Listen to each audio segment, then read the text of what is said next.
I wasn't entirely unproductive. I mean, I worked jobs pretty much since I was a teenager. Started out having, I think, a paper route, and I mowed people's lawns. I did gardening and landscaping. I was just I wasn't even in high school yet. I was in grade school when I started working on other people's houses. I just go around and knock on people's doors. I was only like 10 years old. I wanted to make a little bit of money so I could purchase candy and junk food and whatever else. You know, just for pleasure expenses for having fun. I wasn't thinking in terms of future, long term. I was just whatever was expedient, you know, for whatever brought me a good time and some happy feelings. That's what I was looking for. I wasn't thinking long term, you know, like investing in property or investing in real estate or the stock market or whatever. I didn't think about those things. I was thinking about the here and the now, and I never really gave much consideration for what was happening, what was going to happen in the distant future. So I guess I fault myself for that. You know, I was just out to have a good time, you know, party, whatever brought physical pleasure. But now I realize how foolish that was. So I have a little bit of regret there. I wasn't.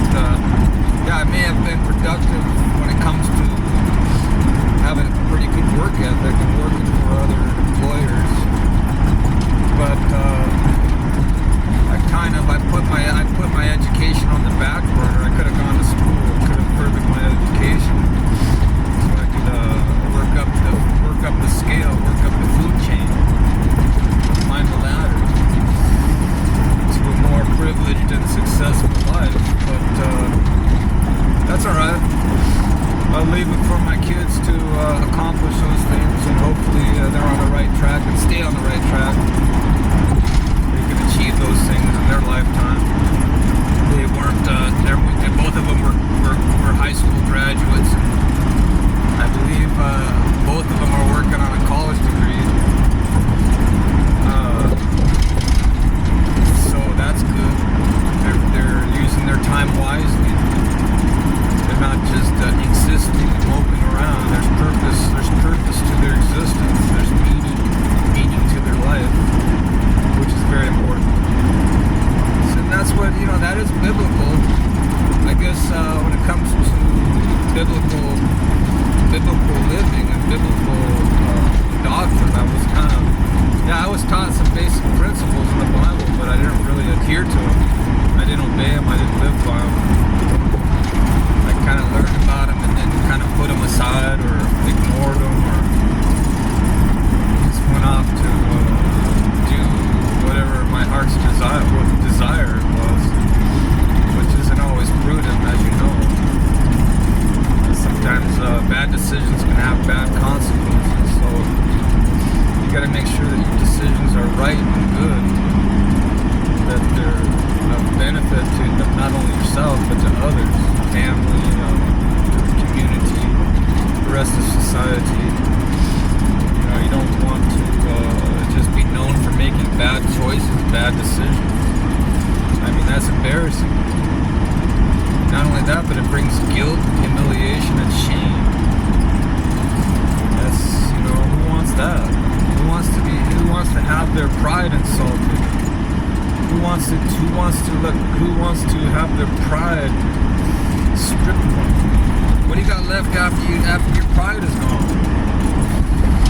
Your head's tilted down low, you're walking like with your buttocks sticking out.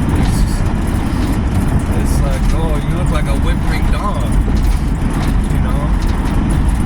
A lot of it probably self-inflicted, you know, but we like to blame others for our misfortunes, and a lot of people do.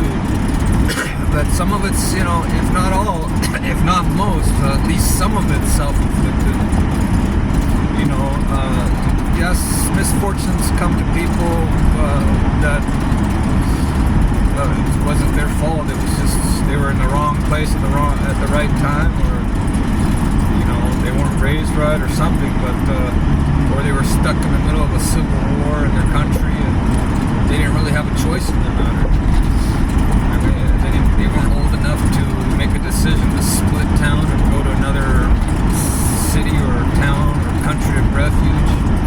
They had to stay put and endure the wrath of their enemy tribes or enemy nations or whoever they were. But yeah, they're not completely at fault. But when they become accountable, they are able to make choices to better themselves, better their situation. But yeah, so we do have choices. We can make better choices. That's for sure.